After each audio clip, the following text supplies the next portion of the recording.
Hello friends, स्वागत है आप लोगों का मेरे यूट्यूब चैनल में। आइए जानते हैं नर्क क्या है और कैसा होता है।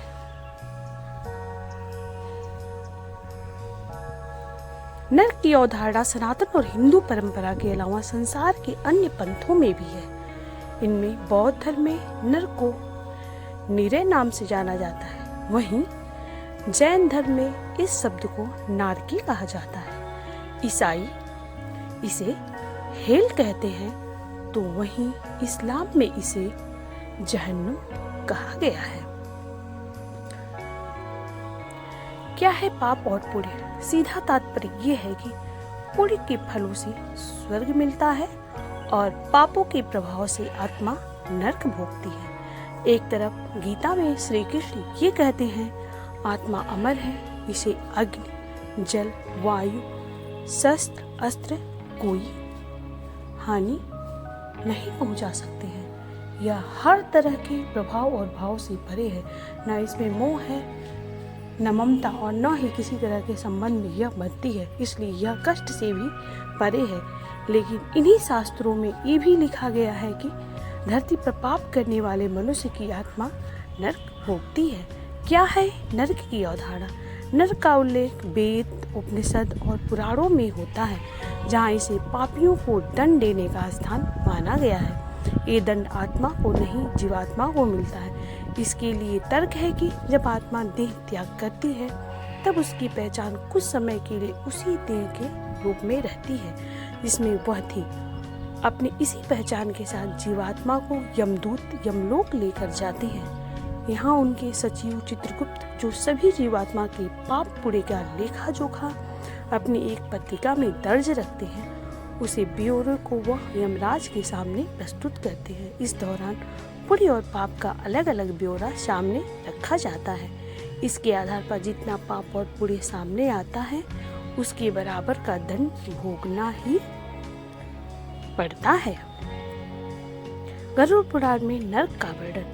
इस पूरी अवधारणा को गरुड़ पुराण में बहुत विस्तार से समझाया गया है। गरुड़ पुराण भगवान विष्णु के वाहन गरुड़ के नाम पर आधारित है।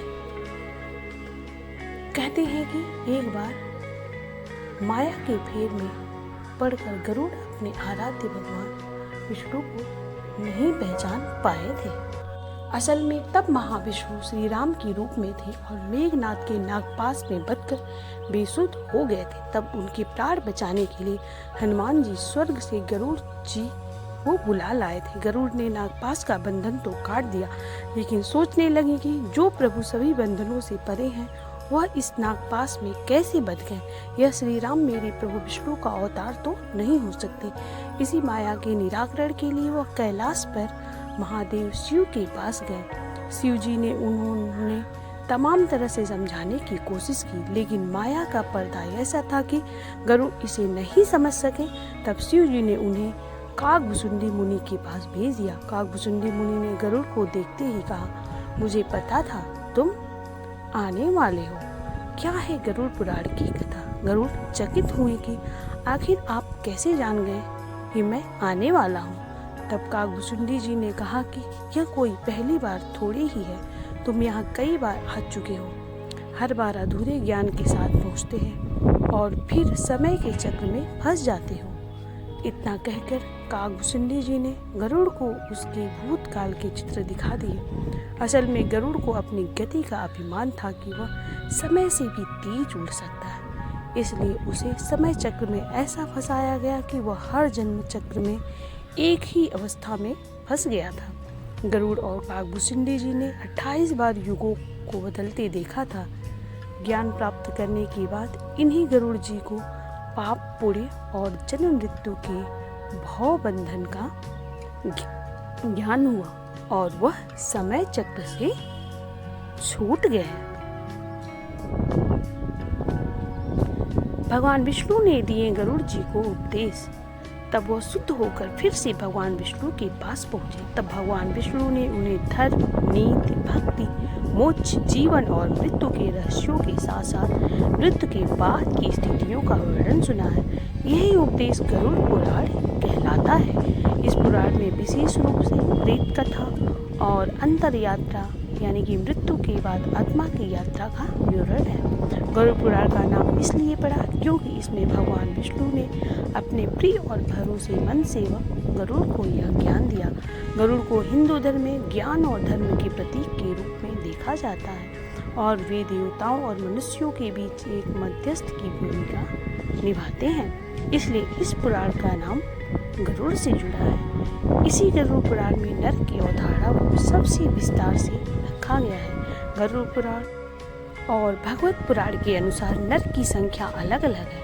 गरुड़ पुराण में 28 तरह के नर्क का वर्णन है। इनमें रौरव नर्क, महारौरव नर्क, कुंभीपाक नर्क, असिपत्रवन जैसे नर्क शामिल हैं। हर नर्क में अलग अलग प्रकार की यातनाएं दी जाती हैं जो पाप के प्रकार पर निर्भर करती है। गरुड़ पुराण के अनुसार हत्या, चोरी, व्यभिचार, झूठ, हिंसा और धर्म विरुद्ध कार्यों के लिए विशेष तरह के नर्क निर्धारित किए गए हैं। किस नर्क में क्या है दंड? रौरव नर्क यहाँ पापी को तीव्र दर्द देने वाले कीड़े खाते हैं। महारौरव बड़े और भीषण जानवर कच्चा चबाकर खाते हैं।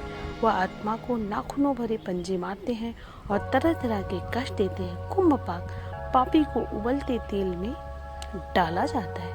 असिपत्रवन तेज धार वाली पत्तियों से भरे जंगल में पापी को दौड़ाया जाता है और कांटे चुभाए जाते हैं। स्वर्ग नरक की अवधारणा और कर्मफल।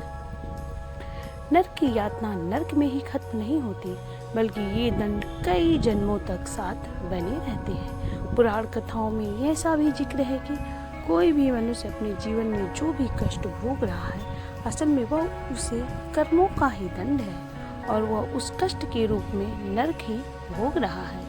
इसी तरह भविष्य पुराण और ब्रह्म वैवर्त पुराण में कर्म की प्रधानता को और अधिक बड़ा करते हुए यह भी लिखा है कि मृत्यु लोक ही वह स्थान है जहाँ जीवात्मा अपने कर्म के अनुसार स्वर्ग और नरक को भोगती है। क्यों महान होती है माँ? बल्कि गरुड़ पुराण में गर्भ नाम के नरक का भी उल्लेख है। इस नरक का वर्णन इस प्रकार है। जीवन भर लालसाओं में लिप्त रहने वाले, लालच, झूठ और अपनी महत्वाकांक्षा को पूरा करने के लिए दूसरों को कष्ट देने वाली जीवात्मा को मलमूत्र, पीप, मवाद, रक्त आदि की कूप में गिरना पड़ता है। यह कूप ही गर्भ नाम का नरक है। हर जीव का गर्भकाल अलग अलग समय का है। इस तरह जो जीवात्मा जितने समय गर्भ में रहती है वह उतने समय का नरक भोग रही होती है। इसी गर्भ नाम के नरक के कारण माँ को महान कहा गया है। माँ कठोर कष्ट सहकर जीवात्मा को गर्भ से बाहर निकालती है और उसे नरक से मुक्ति दिलाती है। सबसे खतरनाक और विभत्स नदी है वैतरणी। गरुड़ पुराण के प्रेत कल्प अध्याय 10 में वैतरणी नदी को नरक पहुंचने से पहले की बाधा के रूप में दर्शाया गया है। इसे पाप करना पापियों के लिए अत्यंत कठिन और कष्टदायक होता है। यह नदी खून, मवाद, बाल, हड्डियों और अन्य पवित्र चीजों से भरी होती है। इसमें जल के बजाय तेजाब और उबलता हुआ तरल बहता है और भयंकर कीड़े आत्माओं को कष्ट पहुंचाते हैं। नरक की अवधारणा सनातन और हिंदू धर्म परंपरा के अलावा संसार के अन्य पंथों में भी है। इनमें बौद्ध धर्म में नरक को नीरय नाम से जाना जाता है। वहीं जैन धर्म में इस शब्द को नारकी कहा गया है। ईसाई इसे हिल कहते हैं तो वहीं इस्लाम में इसे जहन्नम कहा गया है। तो ये थी आज की जानकारी क्या है और नरक और क्या होता है नरक में। तो ये जानकारी आप लोगों को कैसी लगी? अगर अच्छी लगी हो तो इस वीडियो को प्लीज़ लाइक करिएगा, शेयर करिएगा, कमेंट करिएगा और ऐसी ही जानकारियों के लिए हमारे चैनल को प्लीज़ सब्सक्राइब कीजिएगा। धन्यवाद।